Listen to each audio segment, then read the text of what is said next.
හරි. ඕකේ.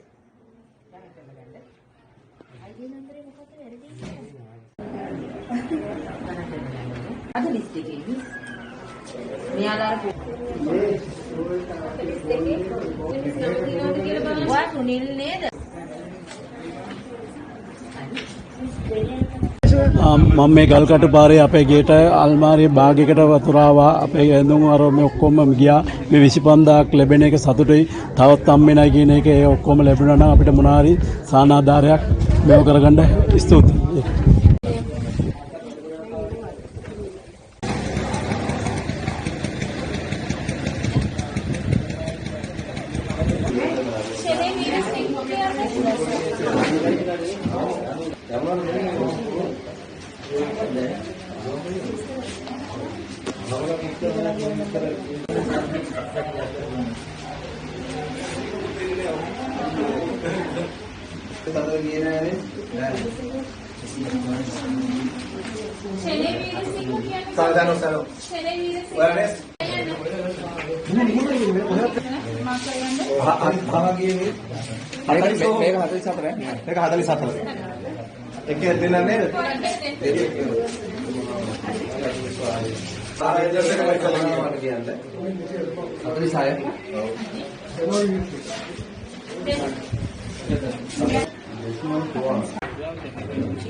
හැම එක්කෙනාගේ ෆෝන් එකේ නම්බරයක් දාලා තියෙනවා.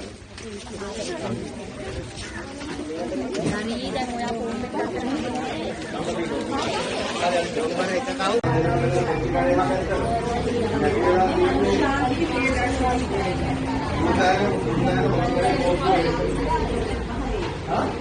ගෙනහිර දළුව කොටුව 74 ගියේ ග්‍රාම වසම අපිට මේ වගේ වෙලාවට අපි ගොඩක් අසන්න වෙලා හිටියා.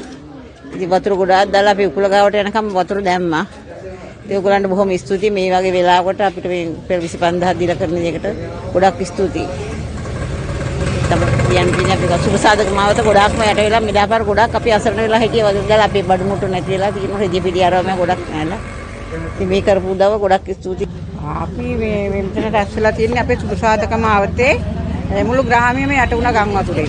ඒ කියන්නේ 27 28 29 දිනවල ඊට පස්සේ කියන්නේ අඩි අපි ඉන්න හරිය අඩි මගේගේ අඩි 4ක් විතර උසට ආවා. ඒ අපිට කර කියා ගන්න දෙයක් තිබුණේ නැහැ. ඉතින් අපේ මොන සමිතියකින්ද දන්නේ අපිට දවස් දෙකක් කෑම හම්බුණා. කෑම ගෙනල්ලා දුන්නා. අපේ මේ කියන්නේ මුළු ග්‍රාමයේම මේ අවංකවම කියනවා නම් සේරවලම යට වෙච්ච කට්ටිය තමයි. මේ අපේ ඔව් කියන්නේ සමහරක් අයගේ ආව අඩි 3ක් සමහරක්ගේ 4 ඇල අයින් ඉන්න අය මේ කියන්නේ දොරවල් මට්ටමට වගේ ආවා. සමහරකට කිසිම දෙයක්ම නැත්තටම නැති වුණා. මේ එතකොට අපිට මේ ගොඩක්ම අපිට මේ උදව්වක් වශයෙන් අපේ මේ ගාමී මේ മന്ത്രി මේ മന്ത്രി මහත්තයා තමයි ගොඩක් මේකට පෙරදරි කරගෙන අපිට මේ දේ අපිට ලබා දෙන්න අද අපේ පාර පමණයි. ඉතින් මෙව කරලා දුන්නු අයට ගොඩක් ස්තුතියි. දැන් සමහරක් ගෙවල් වල ඉරිතැලිම් තියෙනවා. දොර ජනෙල් කරාගෙන ගිහිලා තියෙනවා. බඩු මුට්ටු මොකුත් නැහැ. ඇත්තම කියනවා මගේ මේ ඇඳුම් ටික අල්මාරි දෙක තුනකම තිබුණා. ඒ සේරම මේ දරා වෙලා ඒකව ගඳයි. ඒත් අපි රිටෝල් දාලා අපි ඒව පාවිච්චියට හොදලා අරගත්තා. මේ අපිට මේ රුපියල් 25000ක් දීමනාමක් දෙනවා. ඒකට රජයට ගොඩාක් ස්තුතියි. අපේ මේ ජනාධිපතිතුමාගේ මැදිහත් වීම තමයි මේක පෙරදරි කරලා අපේ මේ ගාමී ඉන්න മന്ത്രിතුමාත් කැටුව තමයි මේ අපිට මේ මුදල ලබා දෙන්නේ. ඒකට ගොඩාක් ස්තුතිවන්ත වෙනවා.